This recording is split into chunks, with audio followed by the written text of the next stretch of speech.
আবাস যোজনার বাড়ি যার নাম হবে বাংলার বাড়ি সেই বাড়ি নির্মাণের জন্য রাজ্য সরকারের পক্ষ থেকে ১,২০,০০০ টাকা দেওয়া হবে। ভোট পর্ব মিটে গেলেই সেই প্রক্রিয়া শুরু হয়ে যাবে। সেই সঙ্গে একটি নতুন পোর্টালেরও উদ্বোধন করা হচ্ছে, যে পোর্টালের মাধ্যমে সমস্ত তথ্য যাচাই করা হবে। মানে যে ১১ লক্ষ বাড়ির জন্য লিস্ট তৈরি হয়ে গেছিল তাদের ক্ষেত্রে এখনও পর্যন্ত সেম টু সেম লিস্ট আছে কিনা বা কোনো ঝাড়াই বাছাই যদি করতে হয় সেই সম্পর্কিত সমস্ত তথ্য সেখানে যাচাই করা চলবে।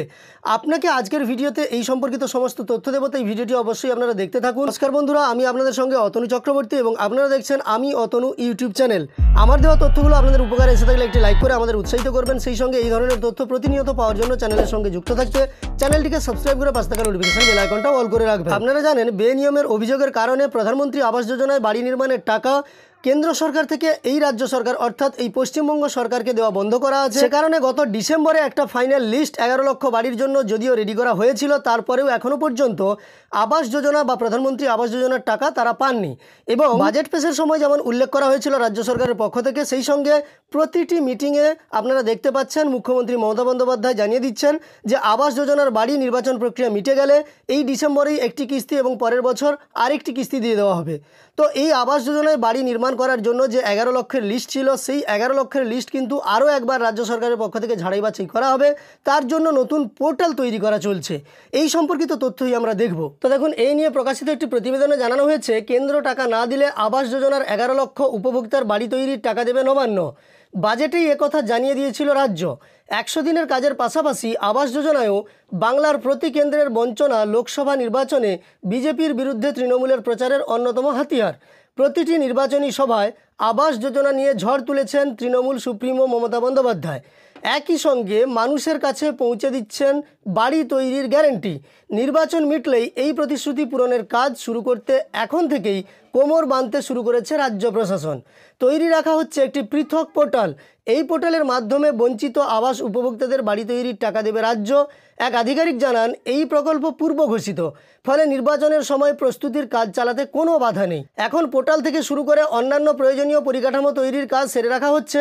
ভোট মিটলেই যাতে কাজ শুরু করে দিতে পারা যায় তার জন্য প্রস্তুতি সেরে রাখছে সরকার। ২০২২ সালের ডিসেম্বর মাসে কেন্দ্র ১১ লক্ষ বাড়ি তৈরির প্রশাসনিক সম্মতি দেওয়ায় রাজ্যব্যাপী উপভোক্তাদের যাচাই পর্ব চালায় পঞ্চায়েত দপ্তর।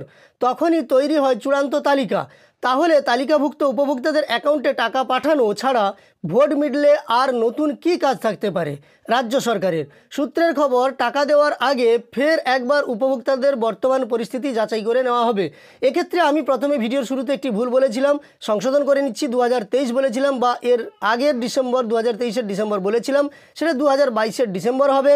তো সূত্রের খবর আপনারা দেখতে পেলেন যে বর্তমান পরিস্থিতিটা যাচাই করে নেওয়ার জন্যই এই পোর্টালটা তৈরি করা হবে। কারণ শেষবার যাচাইয়ের পর কেটে গিয়েছে প্রায় ১.৫ বছর।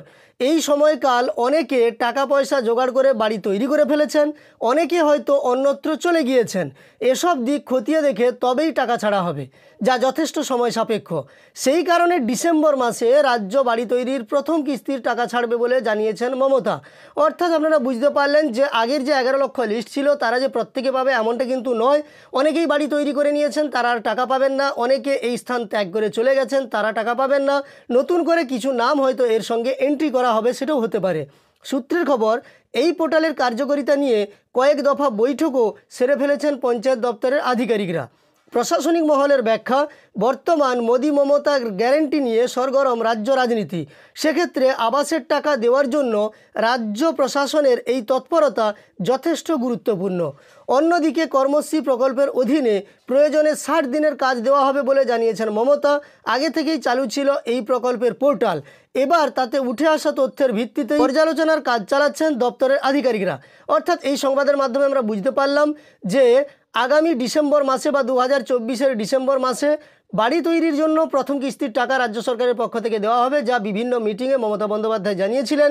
এবং এই ১১ লক্ষ লিস্ট যেটা পুরনো ছিল বা আগে থেকে তৈরি করা ছিল সেই লিস্ট অনুযায়ী যে বাড়ি দেওয়া হবে তেমনটা কিন্তু নয়।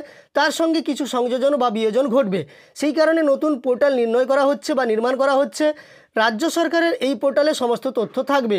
আবার দ্বিতীয়বার আপনাকে হয়তো সমস্ত ডকুমেন্টস দিতে হতে পারে, নাও দিতে হতে পারে। যখন এই সম্পর্কিত বিস্তারিত তথ্য আসবে সেই সম্পর্কে তথ্য আপনাকে আমি ভিডিওর মাধ্যমে দিয়ে দেবো, তাই অবশ্যই চ্যানেলের সঙ্গে যুক্ত থাকবেন।